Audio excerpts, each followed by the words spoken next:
गर्दीत हरवलेला माणूस. काय हे? गर्दीत कोण हरवतंय? ज्याला भान नाही तो, जो बेभान झालाय तो,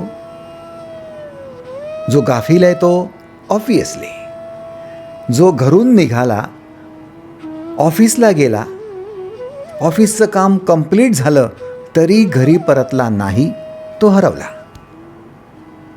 विद्यार्थी शाळेत गेला, शाळा संपली पण घरी परतला नाही, हरवला. तुम्ही यात्रेला निघालात, 2 दिवस 4 दिवस 8 दिवस यात्रा केली, टूरवर होतात, टूर कंप्लीट झाला तरी घरी परतला नाहीत, हरवलात. थोडक्यात तुम्ही ज्या घरून निघाला आहात त्या घरी परतणं गरजेचं. ज्या घरून निघालात त्या घरी परतला नाहीत तर हरवलात. दुसऱ्या दिवशी न्यूजपेपरमध्ये बातमी यायलाच हवी, हरवला आहे. आहात तुम्ही कुठेतरी मार्केटला असाल, कुठल्या तरी गावात असाल, जगाच्या पाठीवर कुठेतरी असालच, तरीसुद्धा हरवला आहे ही बातमी. कशासाठी? घरी परतला नाही म्हणून. थोडक्यात तुमचं हरवणं म्हणजे घरी न परतणं होय. मग तुमचं घर काय? तुमचं घर आहे तुमची विश्रांती, तुमची विश्रांत अवस्था, शांत अवस्था. या विश्रांतीच्या अवस्थेतून तुम्ही कुठल्या तरी कामाला सुरुवात करता. जे काही काम तुम्ही तुमच्या हाती घेता ते तुमचं वैयक्तिक कार्य असो, कौटुंबिक कार्य असो, ते सामाजिक कार्य असो, आध्यात्मिक कार्य असो, कोणतंही कार्य असो, तुम्ही ज्यावेळी तुमच्या विश्रांत अवस्थेतून तुमच्या कार्याकडे वळता, शिफ्ट होता, त्यावेळी तुम्ही तुमच्या घरूनच निघता. तुमचं कार्य पूर्ण करण्यासाठी त्या कार्यात स्वतःला झोकून देता, डेडिकेट करता, डिव्होट करता. ते कार्य पूर्णही करता. पूर्ण केल्यानंतर आता पुन्हा विश्रांत अवस्थेत येणं गरजेचं असतं. पण कार्य पूर्ण झाल्यानंतर तुम्ही काही विश्रांत अवस्थेत येत नाही. ते कार्य तसंच डोक्यावर घेऊन,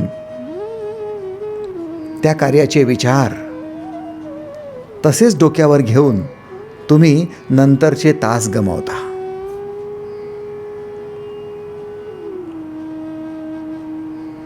कितीतरी वेळा असं होतं, माणूस कार्यालयातून घरी येतो आणि अख्खं कार्यालय डोक्यावर घेऊन येतो, नटसम्राट.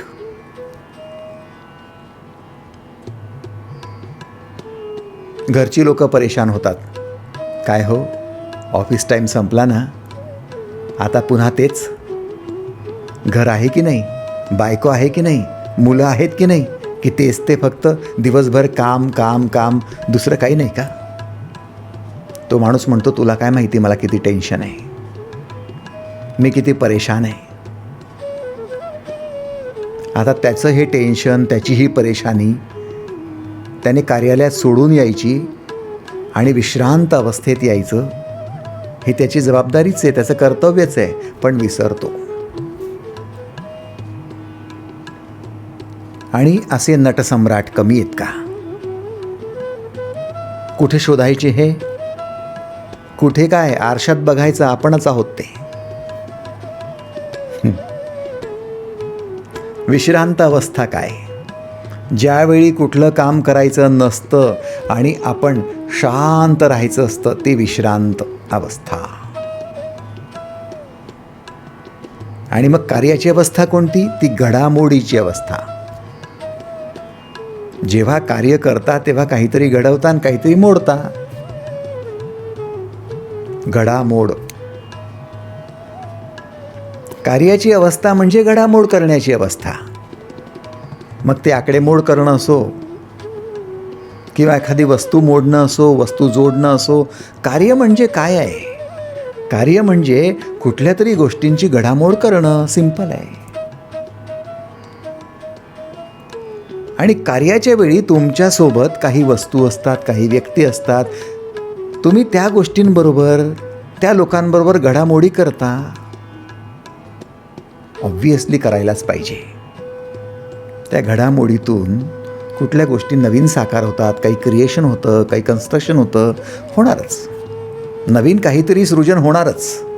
पण ते कार्य पूर्ण झाल्यानंतर जर तुम्ही विश्रांत अवस्थेत परतला नाहीत, शांत झाला नाहीत, स्थिर झाला नाहीत, घडामोड करणं बंद केलं नाही, तर नेमकं काय होतं? कार्य करताना बाहेर वस्तूंबरोबर घडामोड सुरू असते, व्यक्तींबरोबर घडामोड सुरू असते. आता कार्य संपल्यानंतर ज्यावेळी तुमच्यासोबत वस्तूही राहत नाही, व्यक्तीही राहत नाही, तेव्हा तुमच्या अंतरंगात घडामोड सुरू होऊन जाते. आणि ती घडामोड असते विचारांची, भावनांची. ती मोठी भारी असते. अंतरंगातले सगळे विचार शांत असावेत, आश्वस्त करणारे असावेत. भलं होईल, चांगलं होईल, कल्याण होईल. जर असे विचार असले तरच तुम्हाला शांत, स्वस्थ वाटतं. पण घडामोडीचे विचार जर आतमध्ये सुरू असलेत ना, म्हणजे होईल की नाही, काय सांगावं, होईल की नाही, नाही झालं तर मग, आणि मग तो प्रिय व्यक्ती चालला गेला तर मग, आणि हातून तो जॉब चालला गेला तर मग, आणि तो बिझनेसमध्ये प्रॉफिट झाला नाही तर मग, ही सगळी आतली घडामोड आहे. आतली घडामोड दुसरी तिसरी काही नसते. एकदा विचार येतो, मी करू शकेन. दुसऱ्या क्षणाला विचार येतो, नाही करता नाही येणार. एकदा विचार येतो, नाही होईल, चांगलं होईल. लगेच दुसरा विचारतो, काही चांगलं होणार नाही. घडामोड विचारांची, भावनांची घडामोड. कधी प्रेम निर्माण होतं, कधी घृणा निर्माण होते, कधी ममता निर्माण होते, कधी द्वेष निर्माण होतो. कंटिन्युअसली आत हे सगळी प्रक्रिया सुरू राहते. का? कारण तुम्ही शांतच नाही आहे, विश्रांतच नाही आहे. तुम्हाला विश्रांती हवीच आहे, आवश्यकच आहे. ते तुमचं घरच आहे. आणि ही विश्रांत अवस्था तुम्हाला घडामोडींमुळे कधीच मिळत नाही. विश्रांतीची अवस्था तुम्हाला शक्तीबरोबर संधान केलं तरच मिळू शकते. तुम्ही कार्य करताना, घडामोडी करताना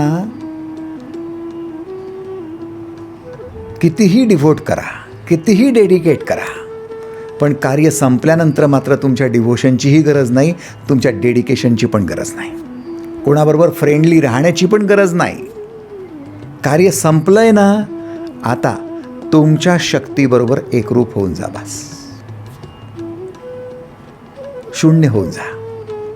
आणि जी लोक आपल्या शक्तीबरोबर एकरूप होऊन जातात, शून्य होऊन जातात, ते शिवाच्या अवस्थेत पोचतात, शून्यावस्थेत पोचतात.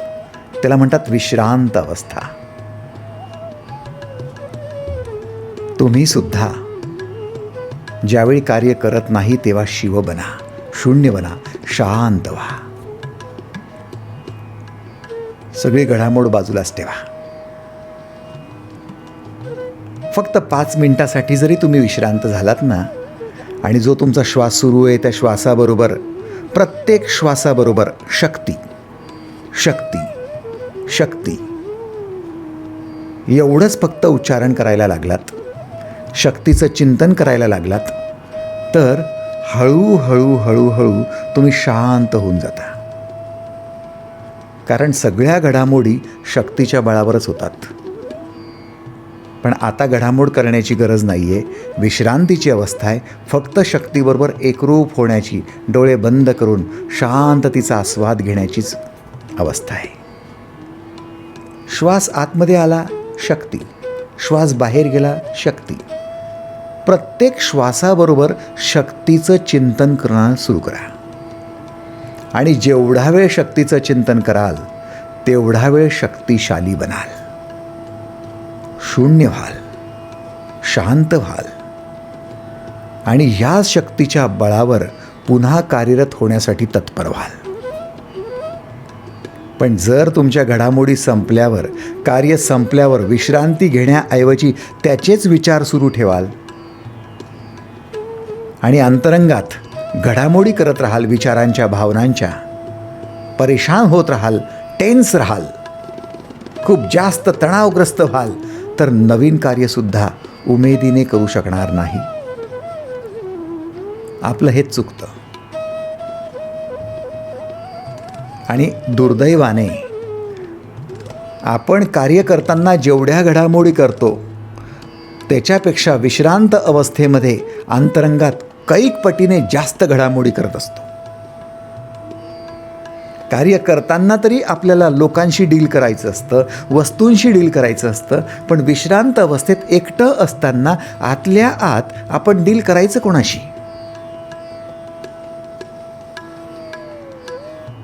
आपल्याशीच. काय विचित्र गोष्ट आहे. चेस खेळताना, बुद्धिबळ खेळताना तुमच्या समोर तुमचा स्पर्धक आहे आणि तुम्ही तुमचा उंट किती चालवायचा आणि घोडा कुठे ठेवायचा आणि वजीर किती चालवायचा तुम्ही ठरवता, तो त्याचं ठरवतो, त्याच्यात आनंदही होतो. पण विश्रांत अवस्थेत अंतरंगात घडामोडी करताना पांढरा घोडाही तुमचा आणि काळाही तुमचा, पांढरा वजीर तुमचा आणि काळाही वजीर तुमचा. चालवायचं कोणाला? जिंकवायचं कोणाला? हरवायचं कोणाला? मोठा प्रॉब्लेम. तुम्ही विश्रांत होऊ शकत नाही. तुमची शांती भंग होते. तुम्ही परेशान असता, टेन्स असता आणि तुमच्यामुळे सगळे कुटुंबीय टेन्स असतात. म्हणून ज्या ज्यावेळी तुम्हाला काही काम नसतं त्या त्यावेळी तुमच्या घरी परत येणं शिका. विश्रांत अवस्थेत या. शिव व्हा, शांत व्हा, शून्य व्हा, शक्तीबरोबर जुळा.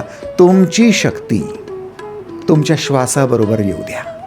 प्रत्येक श्वासासोबत शक्ती शक्ती शक्ती चिंतन करा. आज करून बघा. 5 मिनिटासाठी अलार्म लावायचा, डोळे बंद करायचे, प्रत्येक श्वासाबरोबर शक्ती शक्ती शक्ती हे चिंतन करायचं. 5 मिनिटांनी अलार्म वाजल्यानंतर डोळे उघडायचे. तुम्हाला आश्चर्य वाटेल. आता तुम्ही इंटेन्शनली शक्ती शक्ती न म्हणताना सुद्धा अंतरप्रेरणेतून तुम्हाला शक्ती शक्ती शक्ती प्रत्येक श्वासाबरोबर जाणवायला लागेल. तुमच्या अंतरंगातून शक्तीचं स्फुरणही व्हायला लागेल आणि शक्ती प्रकटही व्हायला लागेल. एवढा वेळ शांत अवस्थेत ज्या शक्तीबरोबर तुम्ही एकरूप झाला आहात त्या शक्तीला सोबत घेऊन आता नवीन कार्याला तुम्ही नव्या उमेदीसह पुन्हा सादर होऊ शकाल. तुमचे कार्यही यशस्वी होतील आणि तुमची विश्रांत अवस्था देखील. तुम्हाला दोन्ही ठिकाणी सफलताच मिळेल, कार्यातही आणि विश्रांत अवस्थेतही. धन्यवाद.